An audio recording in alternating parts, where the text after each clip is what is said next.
శ్రీ గణేశాయ నమః. శ్రీమాత్రే నమః. శివాయ గురవే నమః.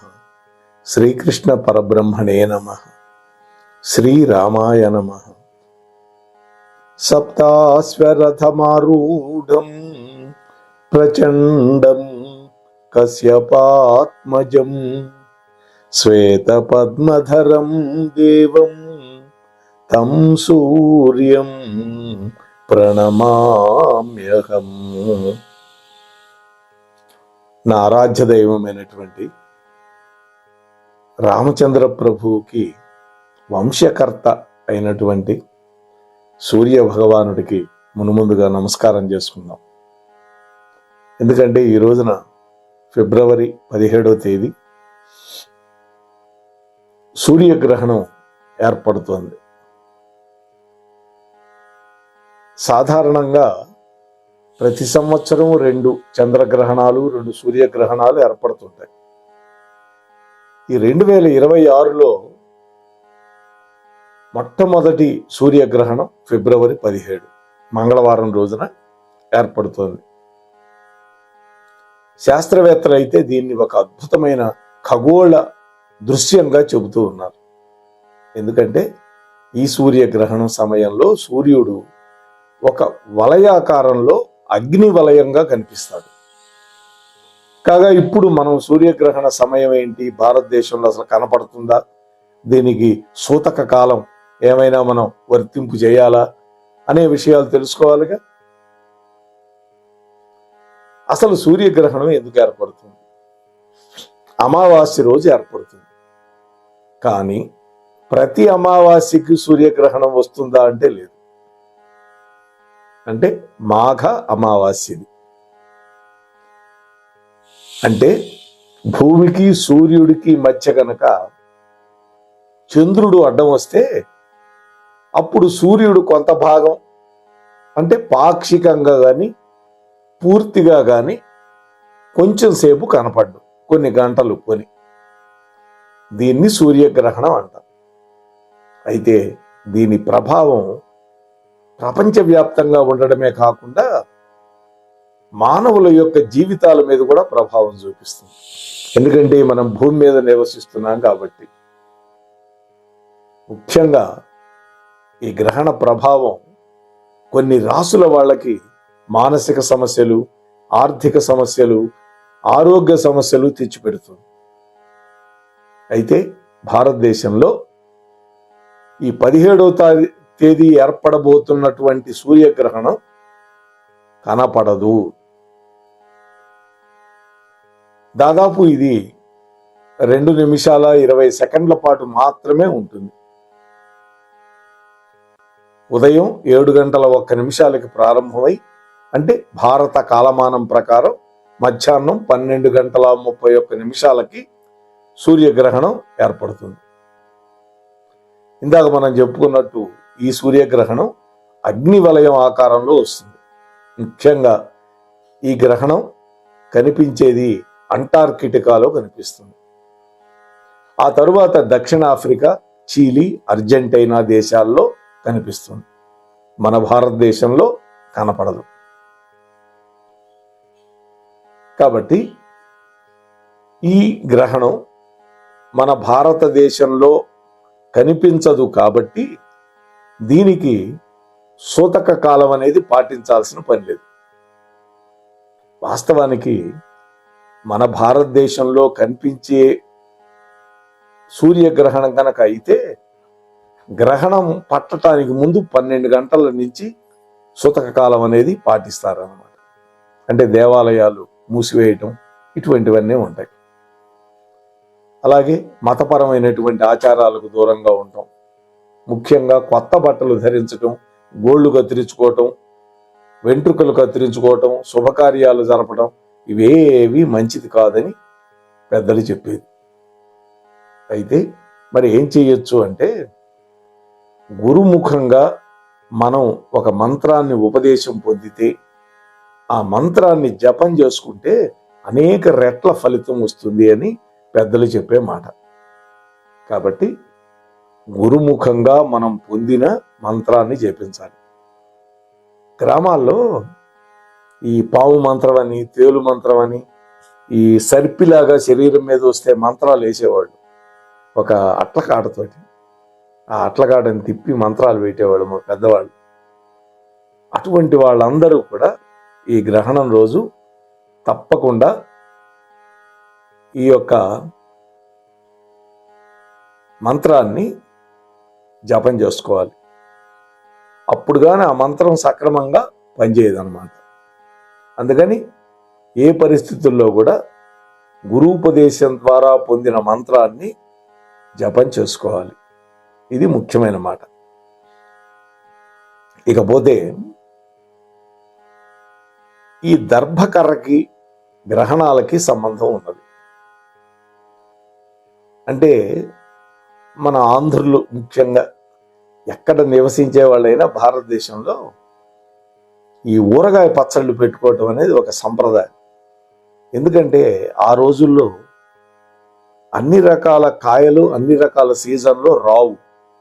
అందుకని వాటిని పచ్చళ్ళ రూపంలో జాడీల్లో పెట్టి భద్రం చేస్తారు. అటువంటి నిలవ పచ్చళ్ళు గ్రహణం దెబ్బకి పాడైపోకుండా ఉండడం కోసం దర్భని ముక్కలు ముక్కలుగా ఖండించి వాటిని గ్రహణానికి ముందే ఆ జాడీల్లో పెట్టేవాళ్ళు అన్నమాట. గ్రహణం అయిన తర్వాత ఆ యొక్క దర్భను తీసేసి ఆ తర్వాత మళ్ళీ మనం వాడుకోవచ్చు. అంటే ఇది చాలా మందికి తెలియదు. ఎందుకు దర్భ పెట్టాలి, ఏమిటి ఆ దర్భకర్రకు ఉన్నటువంటి ప్రాశస్త్యం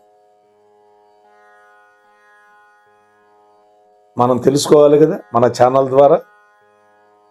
అసలు దర్భ ఎలా పుట్టింది అనే దానికి పురాణంలో కొన్ని కథలు ఉన్నాయి.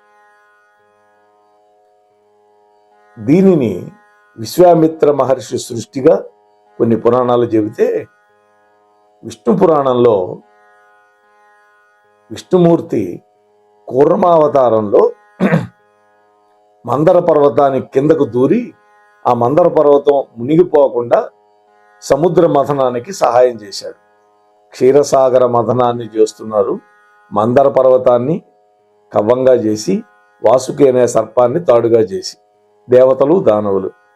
అప్పుడు ఆ బరువుకి బుడుంగను మునిగిపోతే వాళ్ళందరూ హాహాకారాలు చేస్తుంటే విష్ణుమూర్తి దయామయుడై ఒక పెద్ద కమఠంగా అంటే తాబేలుగా తయారై దాని కిందకు వెళ్ళాడు, ఆ కొండ కిందకి. అప్పుడు ఆయన యొక్క వీపు మీద బర్రు బర్రు బర్రు అని వాళ్ళు తిప్పారు. ఆయనకి హాయిగా ఉంది. చూడండి, అంత పెద్ద పర్వతం వీపు మీద తిరుగుతుంటే. ఆ సందర్భంలో ఆయన శరీరం నుంచి కొన్ని వెంట్రుకలు ఊడిపోయి బయటపడ్డాయి ఆ పాల సముద్రం. అవి దర్భలుగా మొలిచినాయి. కాబట్టి విష్ణుమూర్తి యొక్క శరీరానికి ఉండేటటువంటి వెంట్రుకలు దర్భలుగా మారాయని పండితులు చెబుతూ ఉన్నారు పురాణాల ప్రకారం. భాగవతం కూడా చెప్పింది.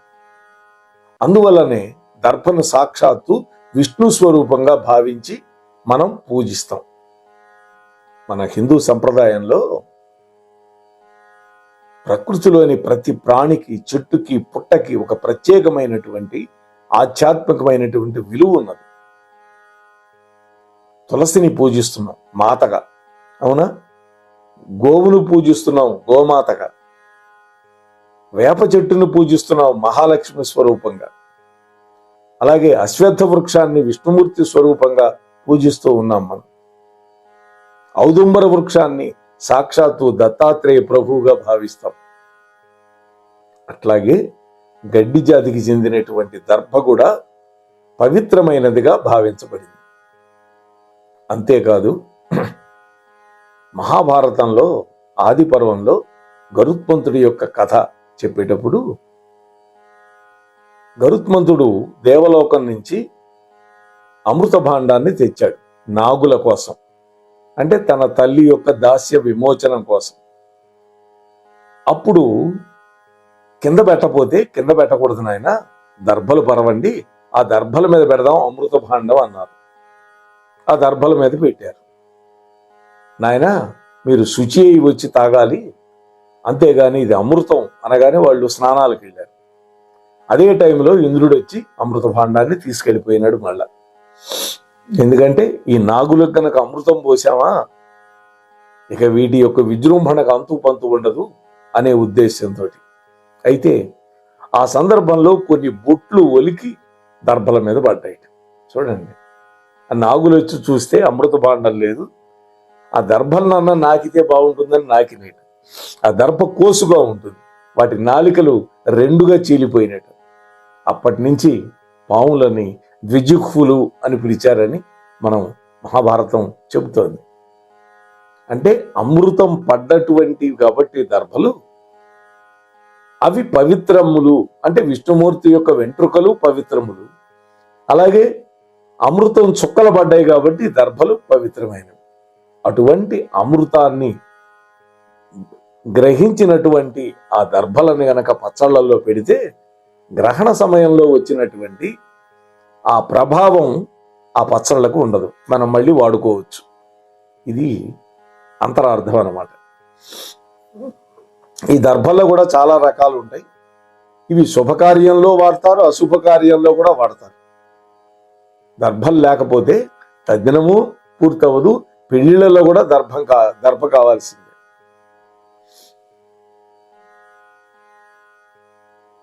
కాబట్టి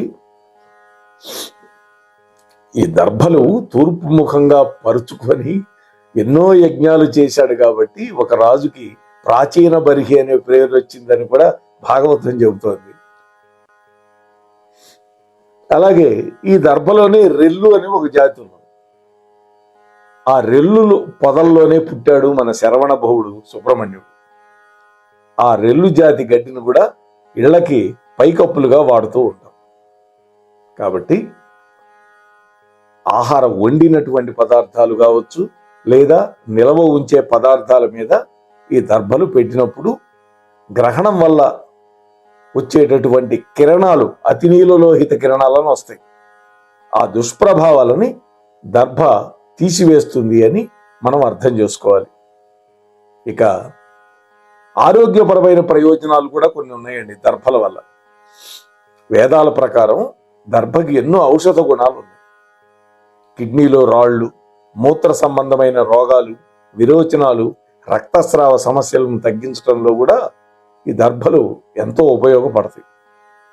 ఇందాక మనం చెప్పుకున్నట్టు పూజల్లో ఉపయోగం, శ్రాద్ధ కర్మల్లో, అలాగే శుభకార్యాల్లో కూడా ఉపయోగిస్తాం.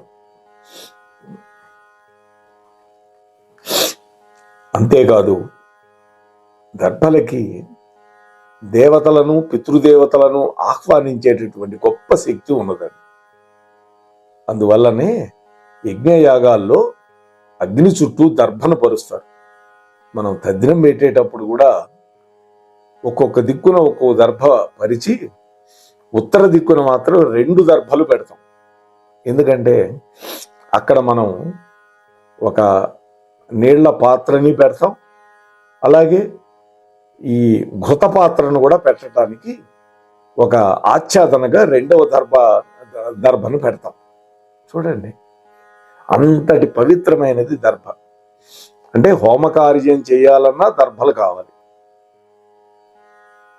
అయితే ఈ దర్భని వాడటం వల్ల మనలో ఉండేటటువంటి సత్వగుణం అభివృద్ధి అవుతుంది, రజోగుణం తమో గుణం తగ్గిపోతాయి. అందువల్ల ఇళ్లల్లో ఎప్పుడు కొంచెం దర్భకర్రలు పెట్టుకోవాల్సిందే. అదే మహాళయ పక్షం వచ్చినప్పుడు 15 రోజులు దర్భలని పవిత్రంగా ఉంగరపు వేలుకు ధరించి పితృతర్పణాలు ఇస్తాం. అలాగే ప్రతి అమావాస్యకు కూడా ఇవ్వటం అనేది ఒక పద్ధతి ఉన్నది. ఇన్ని ప్రయోజనాలు ఈ యొక్క దర్భకున్నాయి. అందువల్ల దర్భని ప్రతి ఇంట్లో తప్పకుండా పెట్టుకోవాలి. ఈ దర్భతోటే కూర్చి అని తయారు చేస్తారు. ఈ పితృకార్యాల్లో కానీ శుభకార్యాల్లో అన్నిట్లో కూర్చి అని ఉంటుంది. ఆ కూర్చితోటి ఉదకాన్ని ప్రోక్షణ చేయటానికి, అలాగే మన మీద పవిత్రీకరించడానికి, చల్లటానికి ఉపయోగపెడతారు. ఇంత ప్రయోజనం ఉన్న దర్భని మనం ఎప్పుడు కూడా జాగ్రత్తగా ఇంట్లో పెట్టుకోవాలి అని మీతో మనవి చేసుకుంటూ, ఈ గ్రహణం మన భారతదేశంలో కనపడనప్పటికీ కూడా కొన్ని రాసుల వాళ్ళ మీద ప్రభావం చూపించే అవకాశం ఉన్నది అని మన జ్యోతిష్ శాస్త్ర పండితులు చెబుతూ ఉన్నారు. కాబట్టి దాన్ని కూడా అనుసరించుకొని ఏ ఏ రాసుల వాళ్ళకి ఇబ్బంది ఉంటుందో వాటికి పరిహారాలు కూడా చేసుకుంటే మంచిది, మనం ఆనందంగా ఉండటానికి అవకాశం ఉంటుంది అని మీతో మనవి చేసుకుంటూ ముగిస్తున్నాను. స్వస్తి సర్వేషాం.